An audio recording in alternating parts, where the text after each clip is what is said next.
Okay, first, by empty promises, we mean that we don't want to offer something without a plan of action. Before I added a platform idea on the platform, Lewis and I and our campaign director sat down and we developed a plan of action for every single thing. And we knew who to talk to, we knew how to go about it. So that's what I mean by empty promises. We'll never offer something and just throw it on there without a plan of action. As far as what we can complete, there's a lot of steps that go to completing each item.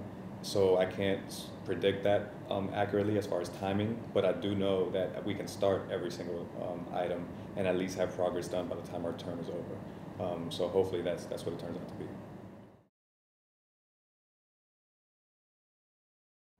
We wanted to we wanted to look at this before we started campaigning. We wanted to look at it as students, not as candidates. I didn't want to look at it as a potential candidate. I looked at it as a student, and then we wanted to address what is missing in student government. In my opinion, I believe honesty was missing.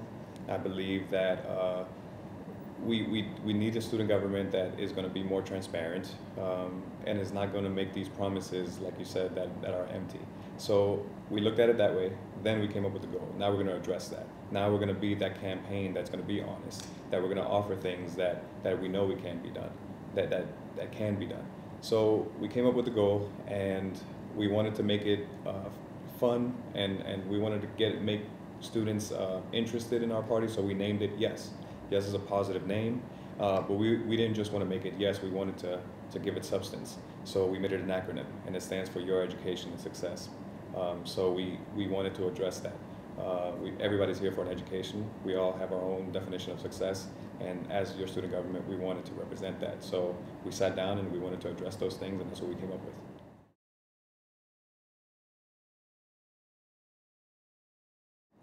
By timely manner, we mean we are going to take the necessary steps.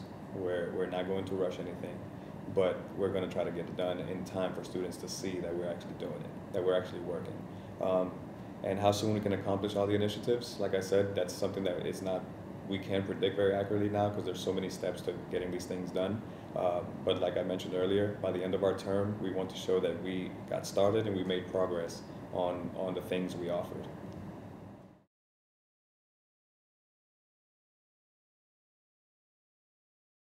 There's two ways. The first one is pretty simple. There's other sources of getting textbooks. We all know about those, so we kind of want to offer those to students and let them know that's an option. It's up to them to go to those sources, whether it's off campus or online. The second one is it's more of what we're trying to get into.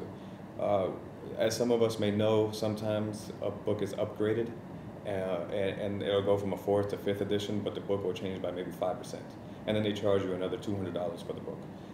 So what we want to do is develop a student panel where they review these upgrades, and if it doesn't change enough, then we should not approve an upgrade of a book by a professor. If it doesn't change more than 20%, I'm just throwing a number out there, then why should we pay another $200 for a new book?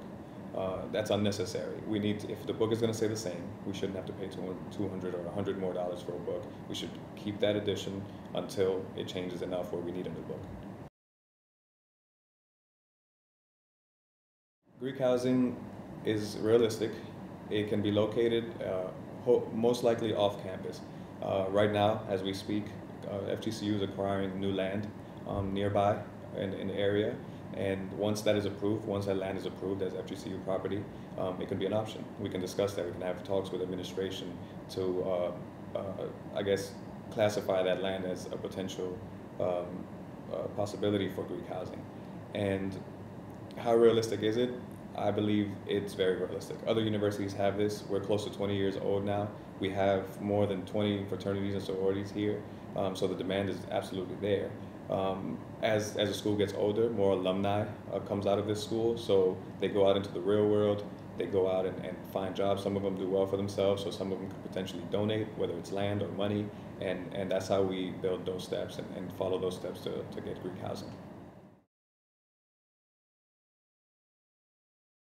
Right. There's two major sources of funds that this university works with. There's the E&G funds, which is Education and General Revenue. That's what comes from the state.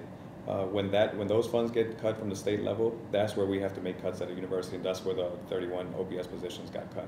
So my first priority is to go to the state government and do my job as student body president, and hopefully lobby so that we don't get those major cuts anymore. No more $2.3 million cuts. We need to have a little more money from the ENG source so that we don't have to cut positions, that we can get those restored.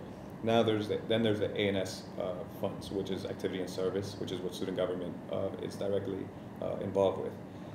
As appropriations chair, I got a lot of requests for new positions. They requested student positions, and it was our job to review these and say, okay, is this necessary? Yes, and then we fund those. And once we fund them, there's new positions get created, or more hours get created for the current staff. So as far as A&S funds go, I want to keep encouraging the Senate, the future senators, to fund these positions. When they get requests from departments for new staff, I want to encourage them to look into it and fund it so that we can hire new students and they can have positions on this campus.